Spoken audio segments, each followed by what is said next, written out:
سورۃ الجمعہ کی ابتدائی آیات ہیں۔ الحمدللہ وکفی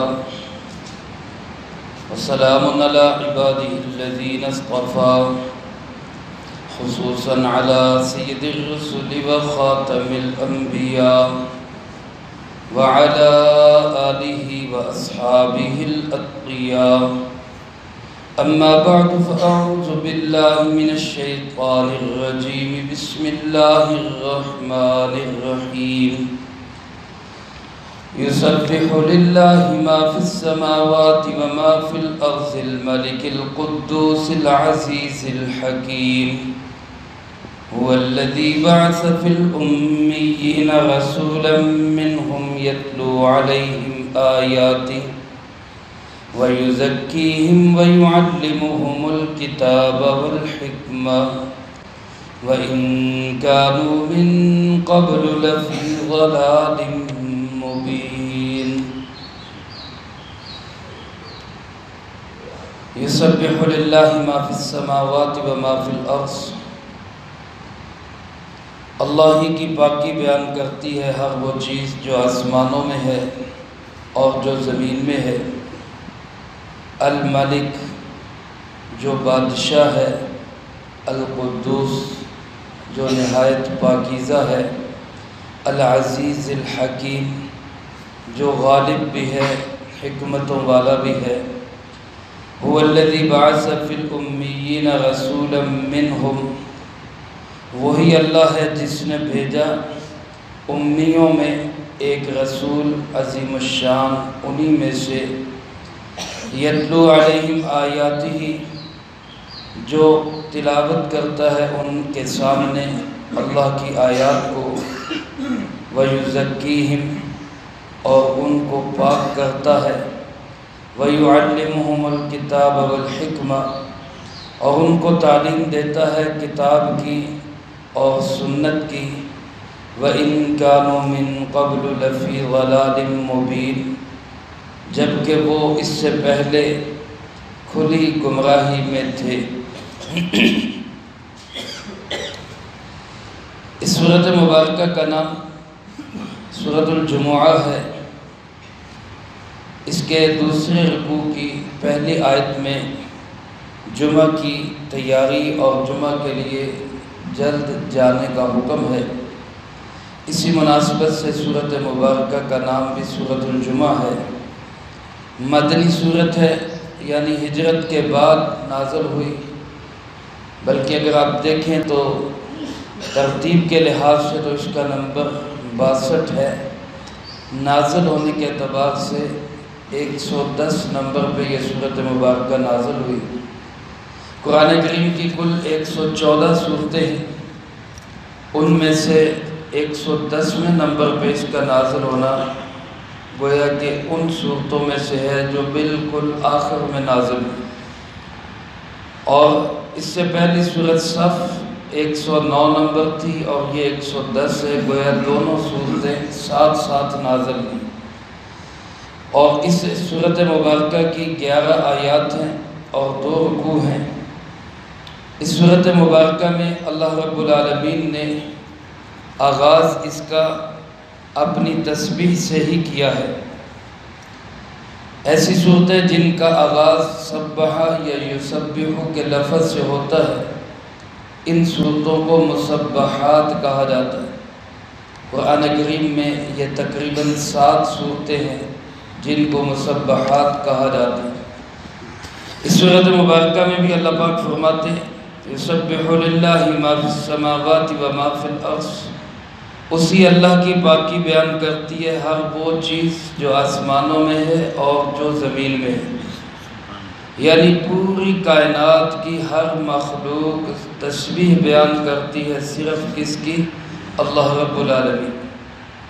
جیسا کہ سورۃ بنی اسرائیل میں اللہ پاک ارشاد فرماتے وَإِن مِّن شَيْءٍ إِلَّا يُسَبِّحُ بِحَمْدِهِ، کائنات کی ہر چیز اس اللہ کے نام کی پاکی بیان کرتی ہے، وَلَكِنْ لَا تَفْقَهُونَ تَسْبِيحَهُمْ لیکن اے انسانوں تم ان کی تسبیح کو سمجھ نہیں سکتے۔ ہمیں پرندوں کی بولیاں سمجھ نہیں آتی، ہمیں جانوروں کی بولیاں سمجھ میں نہیں آتی، ہمیں بادلوں کی کڑک اور گرج سمجھ میں نہیں آتی، لیکن اللہ رب العالمین کا ارشاد ہے کہ پرندے جو بول رہے ہیں یہ میرے نام کی پاکی بیان کر رہے ہیں، جانور جو بول رہے ہیں یہ میرے نام کی پاکیاں بیان کر رہے ہیں، بادلوں کی گرج ہو، بجلی کی کڑک اور چمک ہو، سب میں پاکی ہے کس کی؟ میرے رب کے نام۔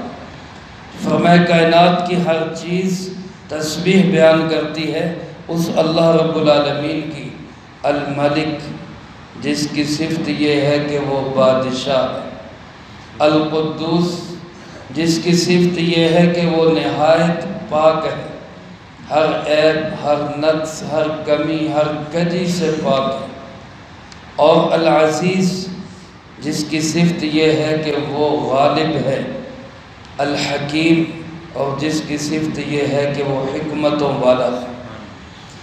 اس سورۃ مبارکہ کی اس تمہیدی بات کے بعد اللہ پاک ارشاد فرماتے ہیں وَالَّذِي بَعَثَ فِي الْأُمِّيِّينَ رَسُولًا مِّنْهُمْ، اللہ وہ ذات ہے جس نے امیوں کے اندر بھیجا۔ امی سے مراد علماء نے لکھا ہے کہ اس سے مراد عرب کے لوگ ہیں۔ امی اصل میں کہتے ہیں ان پڑھ کو، جو پڑھنا لکھنا جانتا نہ ہو۔ عرب کے لوگ چونکہ عام طور پر پڑھنے لکھنے سے بالکل فارغ تھے، بہت کم تھی ان کے اندر تعلیمی جو ایوریج تھی وہ بہت کم تھی، شرح خواندگی نہ ہونے کے برابر تھی، اس لیے عرب کے لوگوں کو امی کہا جاتا ہے۔ رسول اللہ صلی اللہ علیہ وآلہ وسلم کی صفت بھی اللہ رب العالمین نے امی بتائی ہے، لیکن جب آپ صلی اللہ علیہ وسلم کو امی کہیں گے تو اس کا معنی یہ نہیں ہوگا ان پڑھ، نعوذ باللہ من ذالک۔ آپ صلی اللہ علیہ وسلم تو علم کے دریا ہے، علم کا سمندر ہے، آپ کے علوم تو پڑھ پڑھ کے آج دنیا عالم کہلا رہی ہے، آپ کے احادیث مبارکہ تو پڑھ پڑھا کے آج دنیا شیخ الحدیث کہلا رہی ہے، آپ کے علوم سے ہی حصہ لے کر آج سائنسدان کہلا رہے ہیں، انجینئر بن رہے ہیں، ڈاکٹر بن رہے ہیں، آپ کے علوم کا حصے ہے سب۔ تو جس کے علوم سے آج شیخ الحدیث بنے، جس کے علوم سے آج مفسر بنے، محدث بنے، عالم بنے، فقیہ بنے، مفتی بنے، وہ ذات خود کیسے ان پڑھ ہو سکتی؟ وہ تو سارے علوم کا سرچشمہ۔ تو جب آپ کی طرف امی کی نسبت ہوگی تو پھر اس کا معنی ہوگا کہ دنیا میں کوئی انسان اس لائق نہیں کہ وہ اس کا استاد بن سکے، اس کو سکھانے والا براہ راست کون ہے؟ اللہ رب العالمین۔ تو النبی الامی آپ کی بھی صفت ہے، اللہ نے جن لوگوں میں آپ کو بھیجا وہ بھی امیین ہیں، سب کے سب امی۔ اللہ فرماتے میں نے ان امیوں کے اندر ایک رسول بھیجا، رسولاً عظیم الشان رسول، بڑی شان والا، عظمت والا رسول، اور منہم جو انہی میں سے ہے، یعنی نوع بشریت سے تعلق رکھتا ہے، انہی کے خاندان کا چشم و چراغ ہے، کسی کا وہ بیٹا ہے، کسی کا وہ پوتا ہے، کسی کا وہ باپ ہے، کسی کا وہ بھائی ہے، کسی کا خامند ہے، کسی کے ساتھ اس کا نسبی تعلق ہے، کوئی اس کی پھوپھی ہے، کوئی اس کا چچو ہے، انہی میں سے میں نے ایک عظیم الشان رسول کے سر پہ تاج نبوت بلکہ تاج ختم نبوت سجا دی۔ یہ عظیم الشان رسول کون ہے؟ یہ جناب محمد کریم صلی اللہ علیہ وآلہ وسلم۔ میرے عزیز دوستو، سارے ہی انبیاء علیہ السلام جتنے بھی تشریف لائے، کسی نبی کا تعلق جنات سے نہیں، جنوں میں اللہ نے کوئی نبی نہیں بھیجا، جن جتنے ہیں وہ سارے انسان نبیوں کے تابع ہیں۔ اس وقت جتنے جنات ہیں وہ بھی یہ سن لیں، وہ سارے کے سارے جناب محمد کریم صلی اللہ علیہ وسلم کے امتی، سارے جنات، اور فرشتوں میں اللہ نے کوئی نبی نہیں بھیجا، سارے نبی انسانوں میں تشریف لائے۔ یہ بات قرآن کریم میں ہے، یہ بات صحیح احادیث میں ہے، یہ بات امت مسلمہ کا عقیدہ ہے۔ سارے کے سارے نبیوں کا تعلق کس نوع سے ہے؟ نوع بشریت سے۔ لیکن بعض لوگ اس کو یہ سمجھتے ہیں کہ جی ہمارے جیسے انسان، یاد رکھے کسی کا اگر یہ عقیدہ ہے کہ میرے اور نبی میں کوئی فرق نہیں تو نعوذ باللہ ہمارا اس سے کوئی تعلق نہیں۔ اللہ کا نبی انسانوں میں سے ہو کر انسانیت کا فخر ہوتا ہے، انسانیت کے ماتھے کا جھومر ہوتا ہے، انسانیت کی شان ہوتا ہے۔ دیکھو ایک پتھر ہے جو سڑک پہ ڈالا جاتا ہے، ایک پتھر ہے جس کو کوہ نور کہتے ہیں، جو کسی کے تاج کا حصہ بنتا ہے، کسی کے ہار کا حصہ بنتا ہے، جس کو ہیرا کہا جاتا ہے وہ بھی پتھر، سڑک پہ ڈالے جانے والا بھی پتھر ہے۔ لیکن کوئی عقل مند انسان یہ کہہ سکتا ہے کہ دونوں پتھر برابر؟ کوئی یہ نہیں کہہ سکتا۔ ہر کوئی کہے گا کہ نہیں جی ہیرا ہیرا ہے، یہ پتھر پتھر ہے، کوہ نور ہے، یہ پتھر عام پتھر ہے۔ لیکن اس کے باوجود کوئی یہ بھی نہیں کہے گا کہ ہیرا پتھر نہیں ہے، پھر بھی وہ یہی کہا جائے گا کہ وہ ہے پتھر کی قسم لیکن اعلیٰ درجے کا۔ اسی طرح میرے عزیز دوستو، اللہ کے نبی جتنے بھی تشریف لائے، سارے کے سارے نبیوں کا تعلق نوع بشریت سے، فرشتے نہیں ہیں، جن نہیں ہیں، لیکن یہ بھی نہیں کہ عام انسانوں کی طرح ہے، سارے انسانوں کا فخر ہے، سید البشر ہے، فخر البشر ہے، امام الانبیاء جناب محمد مصطفیٰ صلی اللہ علیہ وآلہ وسلم۔ تو اللہ پاک فرماتے ہیں ہم نے ایک عظیم الشان رسول بھیجے، منہم، انہی میں سے۔ اب آپ کے کام کیا ہیں؟ ذرا آپ کے کام سنیں، آپ کن کاموں کے لیے تشریف لائے، پھر اس پہ غور کریں کہ کیا آپ امی ہیں؟ کام سارے تعلیم والے، اور لقب کیا ہے؟ النبی الامی۔ کام کیا ہے؟ یتلو علیہم آیاتہ، قرآن کی آیتیں پڑھ کے سنائیں۔ تلاوت کرنا اللہ کے نبی کا مقصد ہے، اللہ کے نبی کا کام ہے، آپ تلاوت کے لیے تشریف لائیں۔ دوسرا کام فرمایا وَيُزَكِّيهِمْ، ان کے دلوں کو پاک کریں۔ تزکیہ دل کی پاکیزگی کو بھی کہتے ہیں، اور علماء نے لکھا ہے کہ تزکیہ جسم کی پاکیزگی کو بھی کہتے ہیں، کپڑوں کی پاکیزگی کو بھی کہتے ہیں۔ اللہ کے نبی صلی اللہ علیہ وسلم نے ہمیں کپڑے بھی پاک رکھنے کا طریقہ سکھایا، جسم کو بھی پاک رکھنے کا حکم دیا، دل دماغ کو بھی پاک رکھنے کا حکم دیا، کمائیوں کو بھی پاک رکھنے کا حکم دیا۔ گویا تمام کی تمام پاکیزگیاں ہمیں کس نے سکھائی؟ جناب محمد کریم صلی اللہ علیہ وسلم۔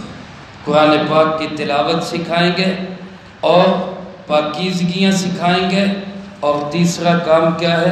وَيُعَلِّمُهُمُ الْكِتَابَ وَالْحِكْمَةَ، ان کو قرآن کی، سنت کی اور دانائی کی تعلیم دے۔ ساری دانائیاں، ساری عقلیں، ساری سمجھیں میرے عزیز دوستو اللہ نے اپنے محبوب صلی اللہ علیہ وسلم کے قدموں میں رکھ دی۔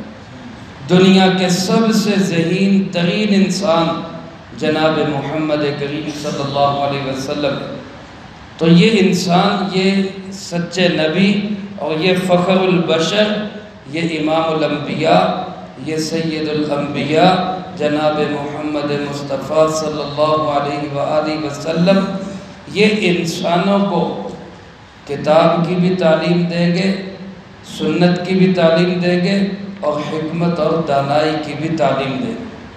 اللہ کے محبوب صلی اللہ علیہ وسلم نے اپنے یہ تینوں مقصد پورے کیے۔ قرآن پاک پڑھنا بھی سکھایا، آج ساری امت قرآن پاک پڑھ رہی ہے، یہ سکھایا کس نے؟ جناب محمد کریم صلی اللہ علیہ وسلم۔ ساری امت کے اندر پاکیزگیاں جاری ہیں، کپڑے پاک، جسم پاک اور دل پاک، دماغ پاک، کمائیاں پاک۔ یہ ساری پاکیزگیاں کس نے سکھائی؟ جناب محمد کریم صلی اللہ علیہ وسلم۔ آج ساری امت کے اندر قرآن کی تعلیم عام ہے، سنت کی تعلیم عام ہے، دانائی اور حکمت کی باتیں عام ہیں۔ یہ سکھائی کس نے؟ جناب محمد کریم صلی اللہ علیہ وسلم۔ میرے عزیز دوستو، آپ تو تھے جامع شخصیت تھے، سارے شعبے آپ نے خود سنبھالے۔ بیک وقت آپ قرآن کے قاری بھی تھے، بیک وقت آپ قرآن کے عالم بھی تھے، بیک وقت آپ ایک شیخ اور صوفی بھی تھے، بیک وقت آپ ایک مجاہد بھی تھے، بیک وقت آپ ایک مدبر، سیاستدان اور حکمران بھی تھے۔ یہ سارے شعبے جناب نبی پاک صلی اللہ علیہ وسلم خود چلا رہے تھے۔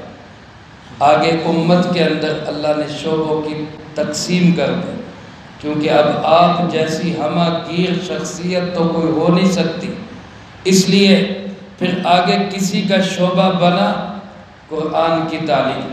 ابی ابن کعب، زید ابن حارث، یہ قرآن کے قاری اور تعلیم دینے والے تھے۔ حضرت ابی ابن کعب رضی اللہ تعالیٰ عنہ کو آپ نے فرمایا، میری امت کا سب سے بڑا قاری ابی ابن کعب ہے۔ تقسیم ہو گیا کام۔ آگے قرآن کی تعلیم، سمجھ اور حدیث، وہ ابو ہریرہ رضی اللہ تعالیٰ عنہ، قرآن کریم اور سنت سے فقہ اور مسائل عبداللہ ابن مسعود، اور قرآن کریم کا نفاذ اور اس کو عملی طور پہ اس کے احکامات کو چالو کرنا، وہ ابو بکر، عمر، عثمان، علی رضی اللہ تعالیٰ عنہ خلیفہ بن کے اس کے احکامات کو چلا رہے ہیں۔ اور قرآن کریم کی اس مملکت کی حفاظت کے لیے مجاہدین حضرت خالد بن ولید رضی اللہ تعالیٰ عنہ اور دیگر افراد۔ تو یہ سارے شعبے آج بھی الحمدللہ سب شعبے چل رہے ہیں، مدارس کی شکل میں قرآن کی تعلیم بھی جاری، قرآن کا پڑھنا بھی جاری، خانقاہوں کی شکل میں تزکیہ نفس، دلوں کی پاکیزگی، اخلاق اچھے بنانا، شیخ کی صحبت میں رہ کے تربیت پانا، یہ شعبے بھی چل رہے، تبلیغ کا شعبہ بھی چل رہا۔ پھر اس کے ساتھ ساتھ آج میرے عزیز دوستو مجاہدین جہاد کی شکل میں بھی دنیا میں اللہ کے نظام کو اونچا کر رہے، اور کہیں علماء کرام باطل کے سامنے ڈٹ کے ان کی ساری جعل سازیوں کا مقابلہ بھی کر رہے۔ تو یہ سارے شعبے دین کے، ان میں سے جس شعبے میں اللہ پاک قبول فرمائے اس میں محنت کرنی چاہیے، دوسرے شعبوں کی نفی نہیں کرنی چاہیے، سارے ہی ہمارے اپنے۔ اللہ پاک فرماتے میرے نبی صلی اللہ علیہ وسلم ان کاموں کے لیے تشریف لائے۔ تو یہ سارے کام جو نبی علیہ السلام کے کام تھے، آج ہمارے کام ہیں یا نہیں؟ سارے بولے ہمارے کام ہیں یا نہیں؟ ہماری ذمہ داری ہے کہ ہم سرکار دو عالم صلی اللہ علیہ وسلم کا امتی ہونے کی حیثیت سے آپ کے سارے شعبوں کو ہم سنبھالیں۔ فرمایا وَإِن كَانُوا مِن قَبْلُ لَفِي ضَلَالٍ مُبِينٍ، اللہ کے محبوب صلی اللہ علیہ وسلم کے آنے سے پہلے یہ انسانیت گمراہی کے اندھیروں میں گھری پڑی تھی، کھلی گمراہی۔ حضرات صحابہ اکرام رضی اللہ تعالیٰ مجمعین کیا صورتحال تھی؟ ایسے لوگ تھے کہ جن پر کوئی حکومت کرنے کے لیے تیار نہیں تھا، اخلاق کوئی نہیں تھے، معاملات کوئی نہیں تھے، آپس کا تزکیہ کوئی نہیں تھا، اندر بھی خراب باہر بھی خراب۔ اللہ کے محبوب صلی اللہ علیہ وسلم تشریف لائے، ایک نسخہ کیمیا ساتھ لے کر آئے، اور ایسی محنت کی کہ خود نہ تھے جو راہ پہ اوروں کے ہادی بن گئے۔ کیا نظر تھی جس نے مردوں کو مسیحا کر دیا، وہ قطرے قطرے سے وہ پھر دریا بن گئے۔ اللہ نے ان کو پھر ایسا چمکایا کہ پھر وہ عمر رضی اللہ تعالیٰ عنہ کبھی ان کے والد کہا کرتے تھے کہ تجھے اونٹ بھی چرانے نہیں آتے، تو کرے گا کیا؟ پھر وہ عمر رضی اللہ تعالیٰ عنہ آپ کی تربیت پا کر 22 لاکھ مربع میل پہ انسانوں کا نگہبان بنا، انسانیت کا نگہبان بنا۔ تو میرے عزیز دوستو آج یہی قرآن ہے، یہی سنت ہے، یہی تعلیم ہے، یہی دانائی ہے، یہی حکمت کی باتیں ہیں، یہی جناب محمد کریم صلی اللہ علیہ وسلم کے شعبے ہیں۔ اگر ہم اپنائیں گے تو انشاءاللہ دنیا کی قیادت و سیادت اللہ امت مسلمہ کے ہاتھ میں دے۔ اللہ مجھے آپ کو سب کو قرآن و سنت کو سینے سے لگانے کی، سمجھنے کی، زندگی میں لا کے دوسروں تک پہنچانے کی توفیق عطا فرمائے۔ جو کہا سنا اللہ اس پہ عمل کی توفیق نصیب فرمائے۔ اللہم انت السلام و منک السلام، تبارکت ربنا و تعالیت یا ذا الجلال والاکرام۔ اللہم اعنا علی ذکرک و شکرک و حسن عبادتک۔ اللہم احسن عاقبتنا فی الامور کلہا وأجرنا من خزي الدنيا وعذاب الآخرة۔ اللهم باقية كباقية الوليد، اللهم استر عوراتنا وآمن روعاتنا، اللهم إنا نجعلك في نحورهم ونعوذ بك من شرورهم، اللهم اكفنا بحلالك عن حرام